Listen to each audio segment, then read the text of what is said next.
Good afternoon everyone.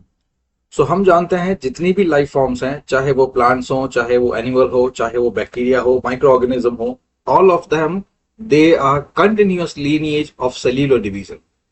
यानी एक cellular division जो है, जो लास्ट यूनिवर्सल कॉमन एंसेस्टर के साथ शुरू हुआ था और वो आज तक भी चल रहा है। अब ये है कि ये जब सेल्यूलर डिवीजन होता है तो यहाँ पे सेल्स डिवाइड होती है और सेल्स डिवाइड होके मल्टीप्लाई होती है। अब जब सेल्स डिवाइड होती है तो उसके साथ डीएनए भी रेप्लिकेट होता है। ये हमने इससे पहले वाले में देखा था डीएनए रेप्लिकेशन में, यानी हर सेल के साथ उसका डीएनए जो है वो भी कॉपी हो रहा है।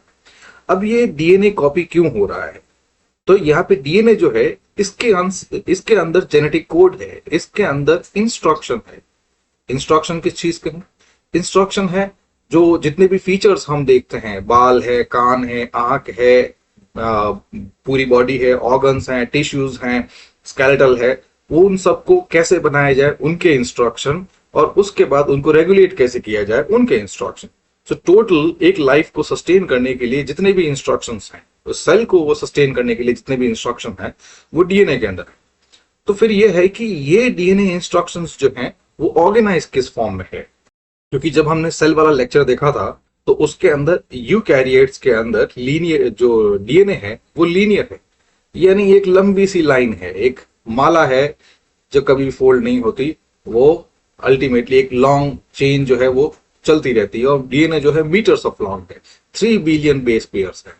तो ये इतना लंबा डीएनए जो है, ये किस तरह से, क्या इसमें से कोई भी जितने भी नोड बीच इसके बीच में आते हैं, कोई भी किसी भी प्रोटीन को या किसी भी इंस्ट्रक्शन को एक्सप्रेस करेगा? तो इसका जवाब है कि ये लीनियर डीएनए जो है, इसमें से कुछ स्पेसिफिक सेगमेंट्स होते हैं। ये सेगमेंट पर्टिकुलर प्रोटीन के लिए होते हैं और इनको हम कहते हैं जीन। यानी ये लंबा डीएनए है और इसी पूरे डीएनए के स्ट्रेच में कुछ वो सेगमेंट्स जो पर्टिकुलर किसी फीचर को सिग्निफाई करेंगे या उसको एक्सप्रेस करेंगे, उसको हम जीन कहेंगे। एंड अगेन डीएनए जो है, it is nothing but a linear chain of nucleotides, और न्यूक्लियोटाइड्स का मतलब है उसमें फॉस्फेट, शुगर और बेसिस। तो अल्टीमेटली हम बात कर रहे हैं कि डीएनए जो है, it is nothing but a long repetitive chain of these basis. और यही बेसिस जो हैं, जब किसी पर्टिकुलर चीज को एक्सप्रेस करेंगे तो उनका कोई ना कोई स्ट्रेच जो है, कोई ना कोई सेगमेंट है, वो उसको एक्सप्रेस करेगा और वो कहलाता है जीन। तो ये आप उसकी टोटल एनाटॉमी देख सकते हैं। ये सेल है, इस सेल के अंदर ये न्यूक्लियस है। अब न्यूक्लियस के आसपास ये मेम्ब्रेन है, तो ये एक यूकैरियोट सेल है। अब ये डीएनए जो है, क्योंकि बहुत लंबा डीएनए है, ये आप देखिए डीएनए इस तरह से है, ये एक न्यूक्लियोटाइड हो गया, इसमें यहाँ पे बेसिस, फॉस्फेट, शुगर और बॉन्ड्स तीनों हैं। अब यही जो डबल हेलिकल स्ट्रक्चर है, यही जब फोल्ड होगी तब ये हिस्टोन हो जाएगी, हिस्टोन से फिर क्रोमेटिन, क्रोमेटिन से फिर न्यूक्लियोसोम, न्यूक्लियोसोम से फिर क्रोमेटिड्स। इसका मतलब सिंपली यही है, आपको यहाँ पे कंफ्यूज नहीं होना। इसका मतलब है कि मीटर्स ऑफ लॉन्ग डीएनए जो है वो एक माइक्रोस्कोपिक सेल के अंदर किस तरह से फिट होता है, तो उसको फिट करने के लिए उसको बहुत ही कंडेंस किया जाता है। और ये कंडेंसेशन स्टेजेस हैं, histone, nucleosome, chromatids and finally chromosome. तो एक क्रोमोसोम के अंदर थाउजेंड्स ऑफ जीन्स होता है, बट अल्टीमेटली एक क्रोमोसोम के अंदर बहुत सारे मिलियंस ऑफ बेस पेयर्स होते हैं, और इसी तरह से इसी कंडेंस फॉर्म में वो सेल के अंदर रहते हैं। और अगेन यहाँ पे आप देख सकते हैं कि ये लीनियर डीएनए है, ये बहुत लॉन्ग चेन है, उसमें से ये स्ट्रेच, ये वाला, ये किसी पर्टिकुलर प्रोटीन के लिए है तो उसको जीन कहा जाएगा। अब हम आते हैं जीन की बेसिक एनाटॉमी पे कि अल्टीमेटली क्या ये पूरा का पूरा स्ट्रेच जो है, ये किसी प्रोटीन के लिए है, ये किसी फीचर के लिए? क्या ये जो है, जैसे मान लो कोई भी फीचर ले लिया, प्रोटीन ले लिया आई, तो क्या ये पूरा का पूरा स्ट्रेच जो है वो आई को एक्सप्रेस करेगा? तो उसमें हमें समझ में आता है कि जीन के अंदर भी अलग अलग सीक्वेंसेस होती है, कंपार्टमेंट्स होते हैं। कोडिंग सीक्वेंस अलग होती है, नॉन कोडिंग अलग होती है।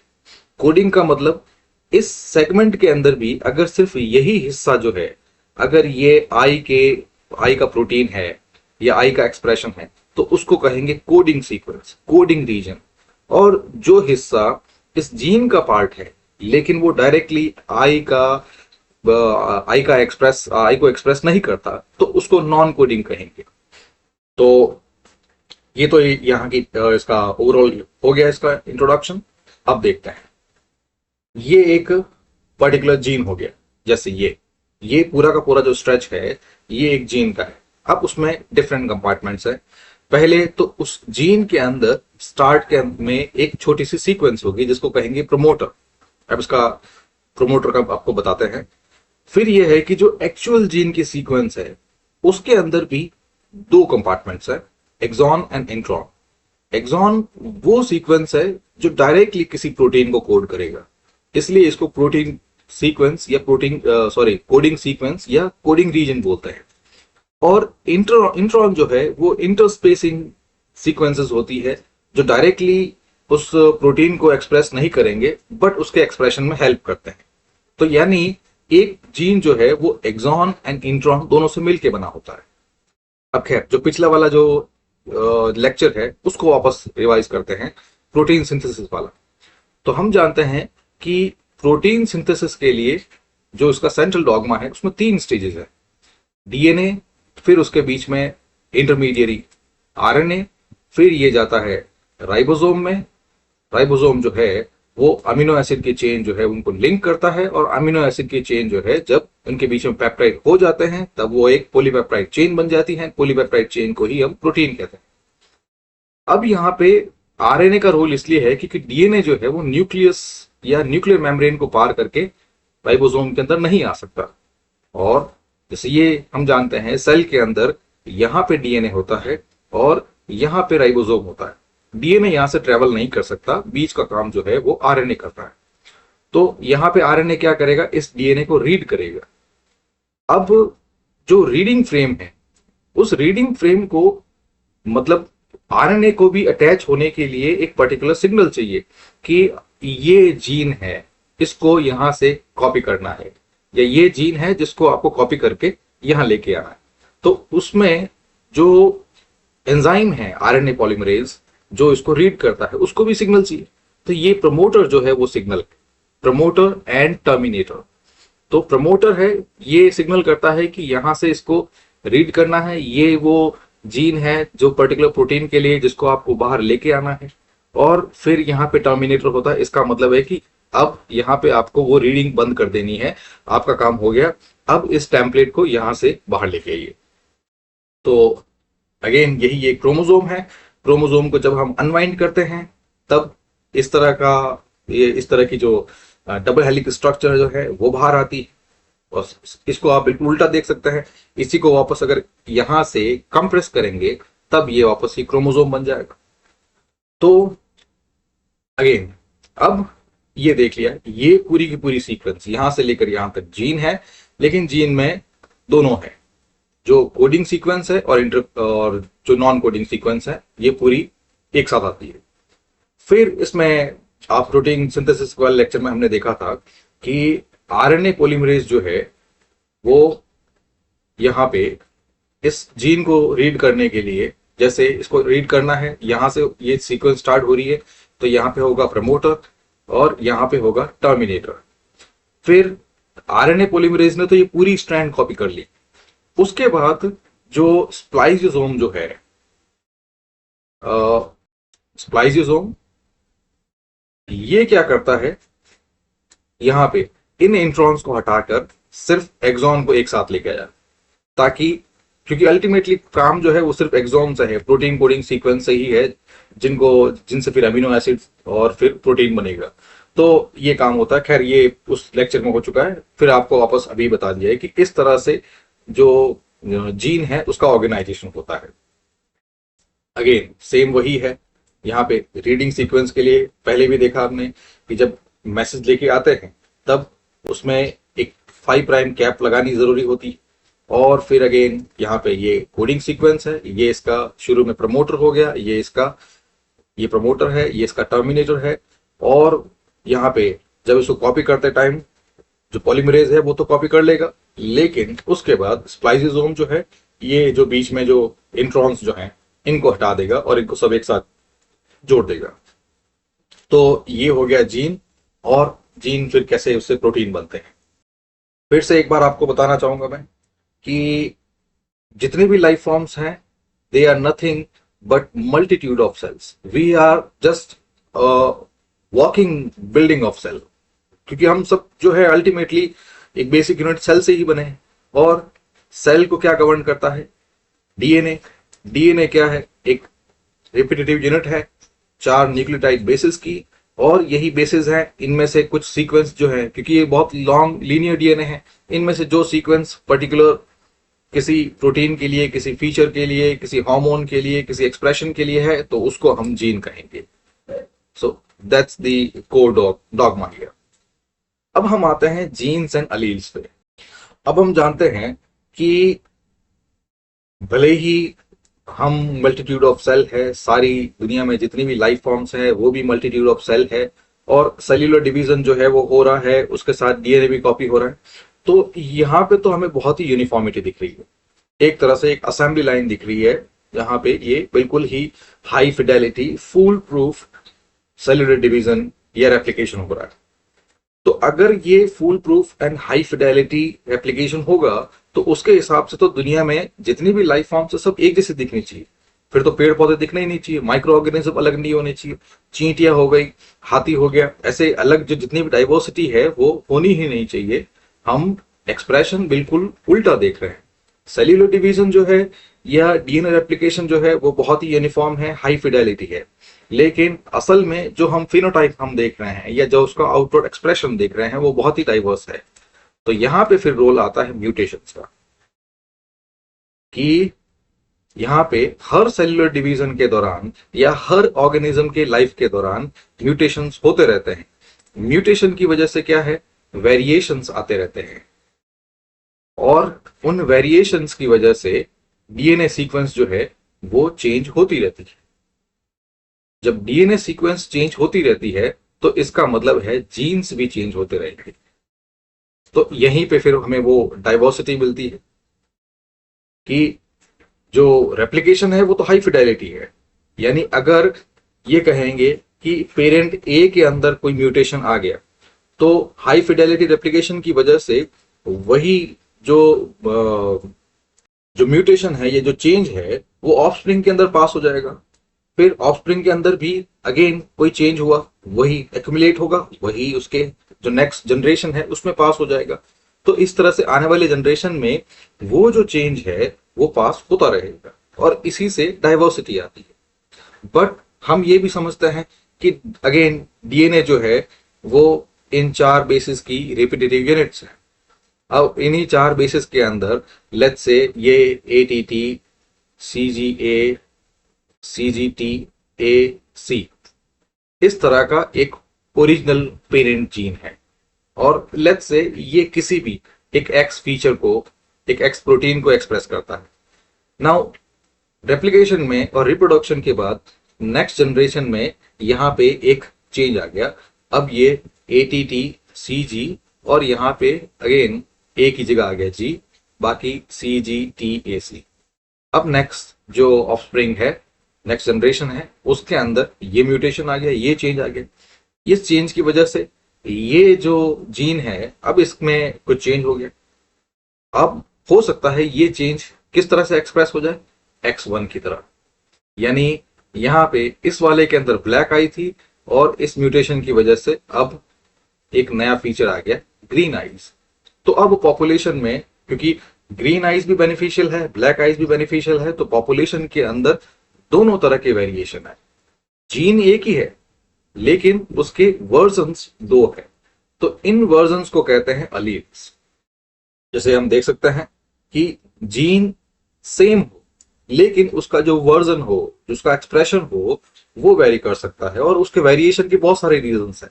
मैंने एक बहुत ही सिंपल आपको म्यूटेशन बताया, उसके अलावा बाकी जो जीन्स हैं उनका भी इफेक्ट होता है, एनवायरमेंट का भी इफेक्ट होता है, सेलेक्टिव प्रेशर्स का भी होता है। कई सारे जो फीचर्स जो है वो पॉलीजेनिक होते हैं, मतलब एक फीचर हो गया एक्स है, वो बहुत सारे जीन से अफेक्ट होता है, या बहुत सारे जीन्स के कम्युलेटिव इफेक्ट, कम्युलेटिव वर्क से वो एक्सप्रेस होता है। तो यहाँ पे ये कहना है कि किस वजह से वो म्यूटेशन आया है या किस वजह से वो वर्जन है, वो एक अलग स्टोरी है। बट ये समझना है कि जीन सेम है बट उसके वर्जन बहुत सारे हो सकते हैं।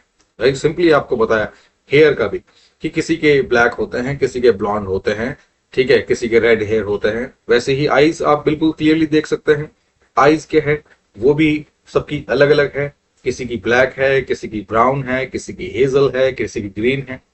स्किन देख लीजिए, सबसे विजिबल रिप्रेजेंटेशन। तो स्किन जो है वो मेलानिन एक प्रोटीन से एक्सप्रेस होता है।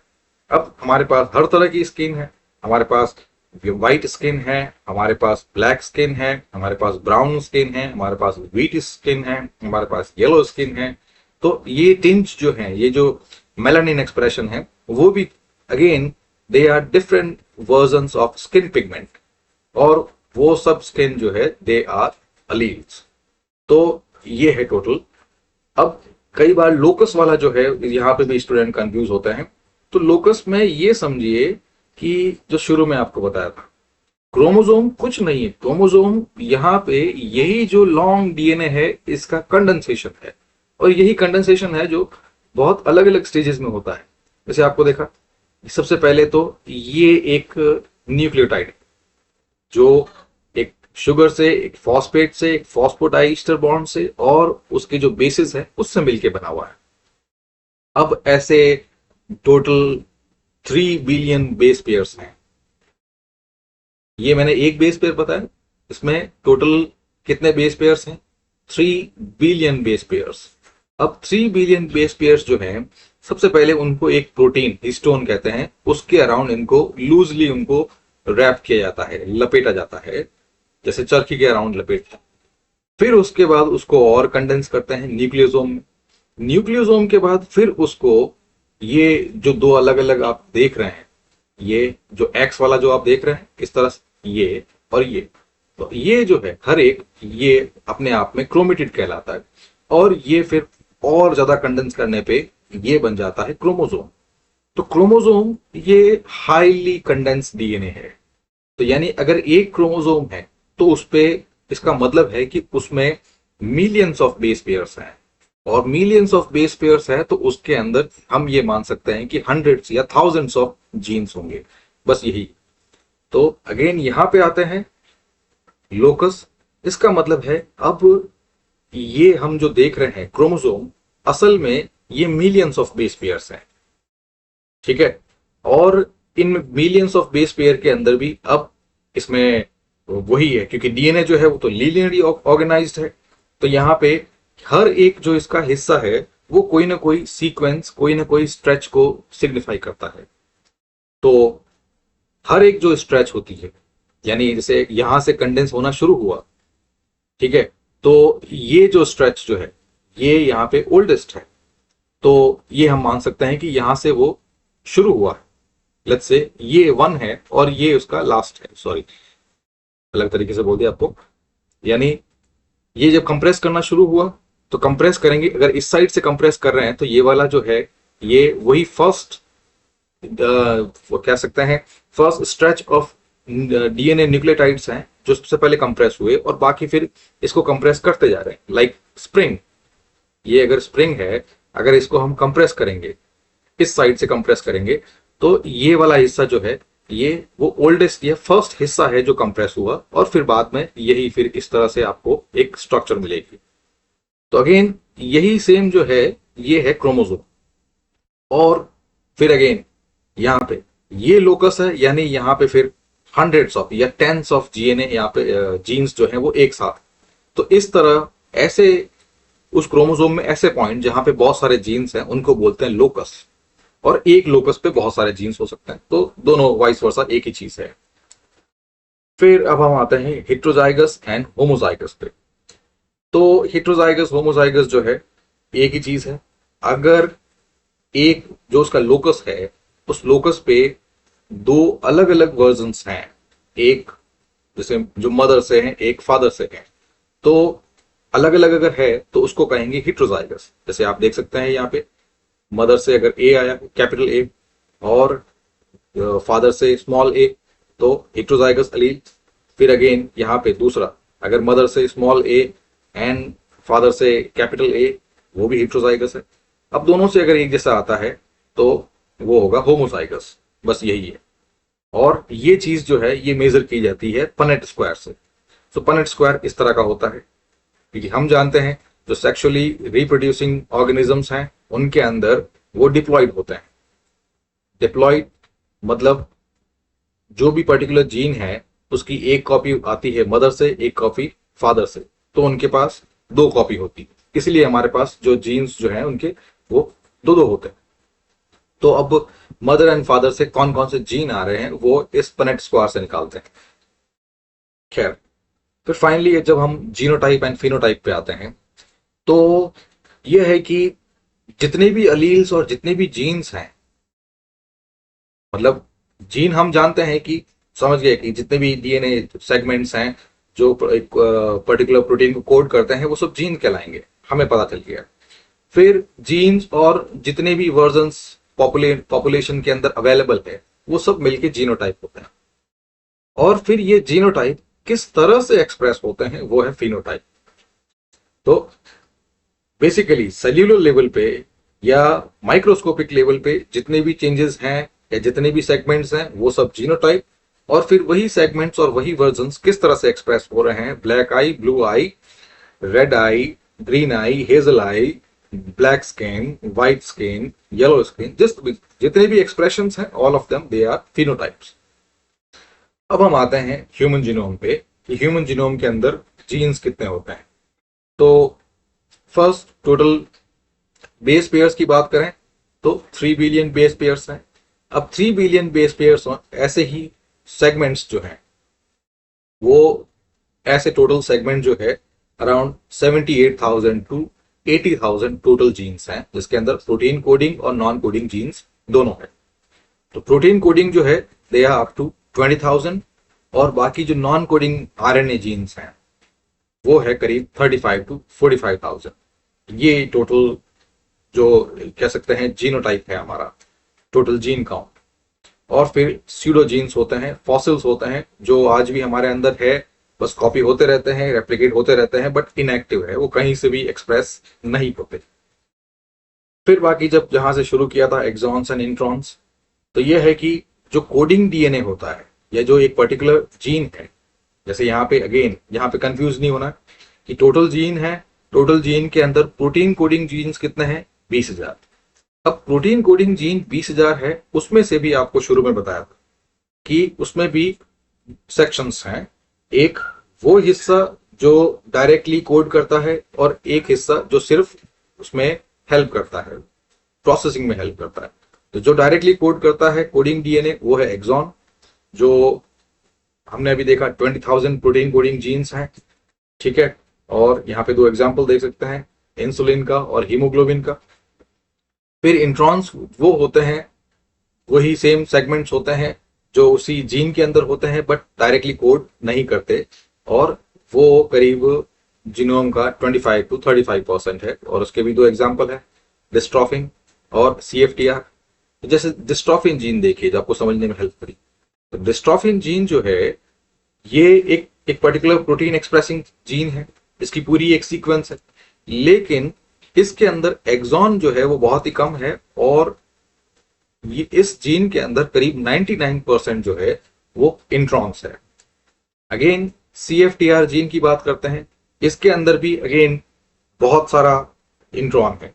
तो इसी यहां पे फिर बहुत सारी स्प्लाइसिंग होती है।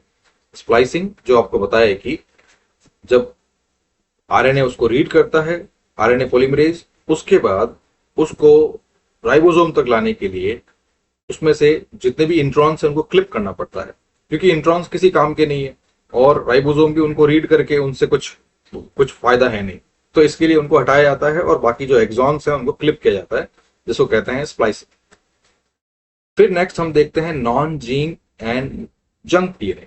जंक डीएनए जो है वो तो आज के टाइम में ये टर्मिनोलॉजी यूज होती नहीं है, नॉन जीन डीएनए होता है। तो नॉन जीन डीएनए जो किसी भी प्रोटीन के लिए कोड नहीं करता वो है 98.5%, यानी 3.3 बिलियन बेस पेयर में से 98% हिस्सा जो है वो नॉन कोडिंग है। लेकिन उनके भी अलग अलग इंपॉर्टेंस है। जैसे नॉन कोडिंग आरएनए जीन्स की बात करें, ठीक है, जो हमने देखा है अगर आप करीब 25 to 45,000 जीन्स हैं। अब इनके अंदर भी इनका सबका काम है।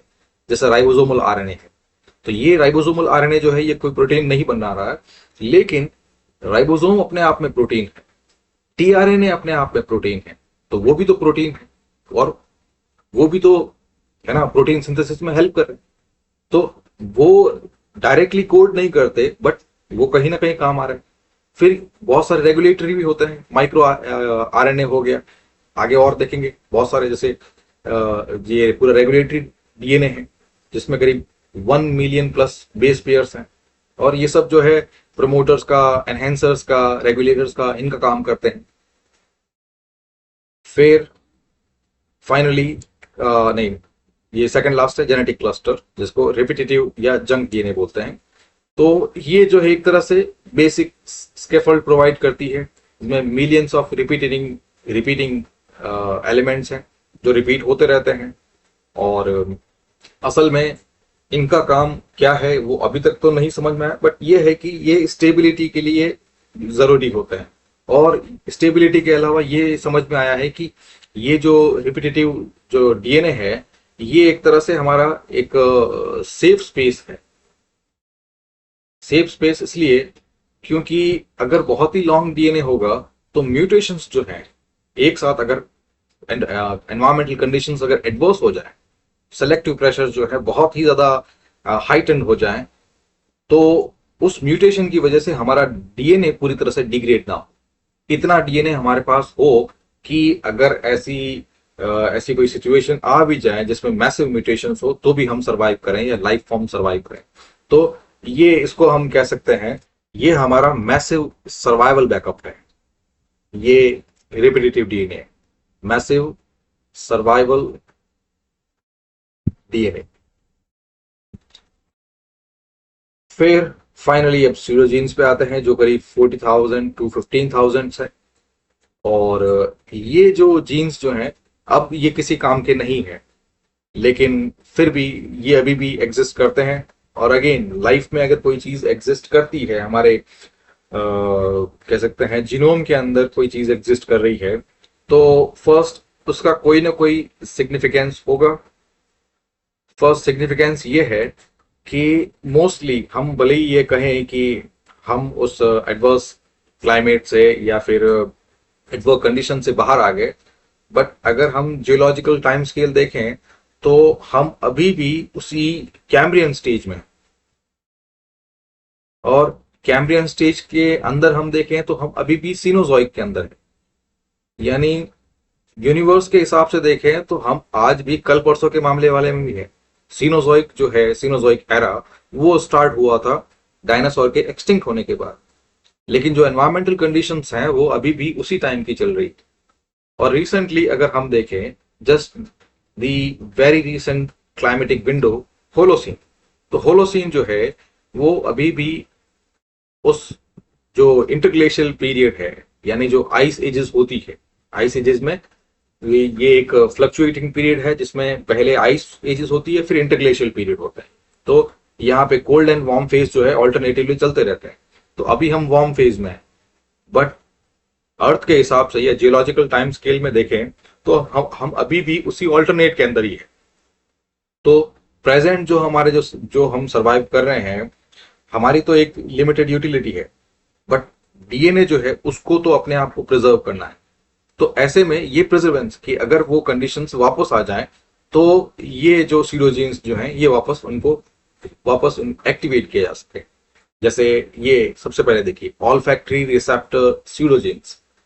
तो ऑल्फैक्टरी रिसेप्टर्स जो हैं असल में ये हमारी मेमेलियन एंसेस्ट्री है। ऑल्फैक्टरी मतलब smell as a primary anchor, smell as a primary information gathering instrument. तो जितने भी मैमल्स हैं जो क्वाड्रूपिडल होते हैं, उनके अंदर ऑल्फैक्शन होता है, उनका एक मजल होता है। मजल जो है वो वेट होता है, और उसी वजह से वो जो एनवायरनमेंट है उसको सेंस करते हैं। और यही ऑल्फैक्शन जो है उनके बेसिक सर्वाइवल के अंदर, प्रेडेशन के अंदर, फिर मीटिंग, इन सब में हेल्प करता है। तो ये जीन जो है आज भी हमारे अंदर है, क्योंकि हमारी एंसेस्ट्री जो है अभी भी वही सेम उस सीनोजॉइक एरा या फिर जो हमारे मैमल्स हैं उनके साथ जुड़ी हुई। और वैसी कंडीशन हो जाए तो वापस अगर हम ऑल्फैक्शन के साथ जाएं तो वो डीएनए हमारे पास, हमारी उसकी कॉपी जो है वो अल्टीमेटली लाइफ के जो सेफ है उसमें बची हुई रहनी चाहिए। और फिर फाइनली ये इसकी समरी है। So this is it, thank you.